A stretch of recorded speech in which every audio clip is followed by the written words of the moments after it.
दापोली मतदारसंघाचे आमदार योगेशदादा कदम यांच्या पत्नी श्रेया योगेश कदम यांच्या संकल्पनेतून दापोलीतील महिलांकरता रक्षाबंधन व गणेश चतुर्थी या सणांचे औचित्य साधून राखी बनवणे, कंठी बनवणे याचे विनामूल्य प्रशिक्षण नुकतेच आयोजित करण्यात आले होते।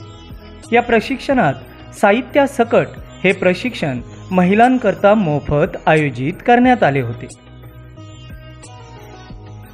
नामदेव मंदिर येथे सकाळी 11 ते सायंकाळी 5 वाजेपर्यंत हे प्रशिक्षण घेण्यात आले।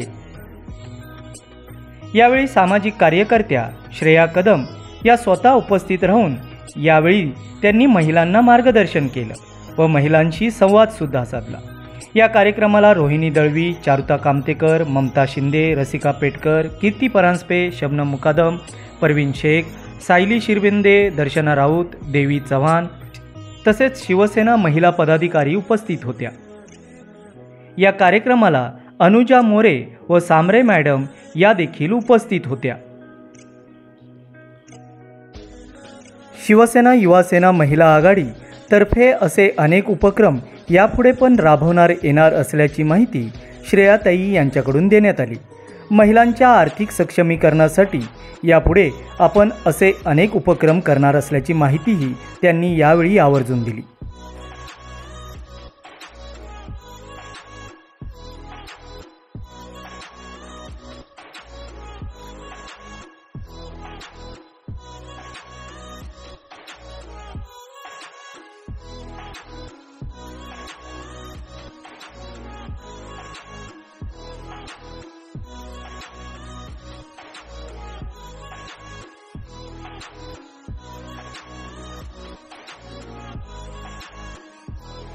आज आपण शिवसेनेतर्फे आणि शिवसेना महिला आघाडी शाखा दापोली शाखातर्फे दापोली शहरतर्फे आज आपण महिलांसाठी राखी व कंठी प्रशिक्षण हे घेतलेलं आहे। आणि अनुजाताई आणि जिजाऊ संघ यांचं पण मी खूप खूप आभार मानते, कारण का त्यांनी हे सुचवलं आपल्याला आणि आज त्यांचे सगळे कमिटीचे सगळी लोक स्टाफ सगळे इकडे सुद्धा मदत करायला आलेत आणि त्याच्यासोबत माझी शिवसेनेची महिला आघाडी अख्खी इकडे उपस्थित आहे।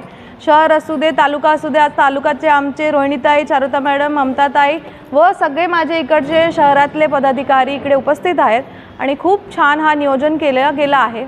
आज आपल्या शहराच्या महिलांच्या सशक्तीकरणासाठी दादांनी हा प्रयत्न केला आहे आणि दादांचं योगेशदादांचं एकच स्वप्न आहे की माझी महिला ही कशी स्वतःहून इंडिपेंडेंट होते आणि आज माझी महिला स्वतःहून तिला काय करायचं आहे म्हणून आज पहिल्यांदा महिलांकडून हे आलेलं आहे की आम्हाला हे प्रशिक्षण पाहिजे होतं। बरेचदा दादांनी आधीसुद्धा कार्यक्रम राबवले जिकडे आपण वेगळे वेगळे महिलांना प्रशिक्षण दिलेत, पण पहिल्यांदा महिलांची मागणी झाली आहे कार्यक्रमासाठी आणि याच्यासोबत मी अनुजाताईंना हे सुद्धा सांगितलं आहे की आज जो काय माल हा महिला बनवतील पुढच्या वेळी ह्याला विकत घेण्याची सुद्धा जबाबदारी ही मी घेते, कारण का आज ह्या ज्या कंठ्या आहेत खूप सुंदर कंठ्या आहेत आणि पुढच्या वेळी माझं असं स्वप्न आहे की माझ्या महिलांनी बनवलेल्या कंठ्या आहेत दापोलीच्या दरेक गणपतीवर असल्या पाहिजे आणि म्हणून आज हा आपण कार्यक्रम छान राबवला आहे।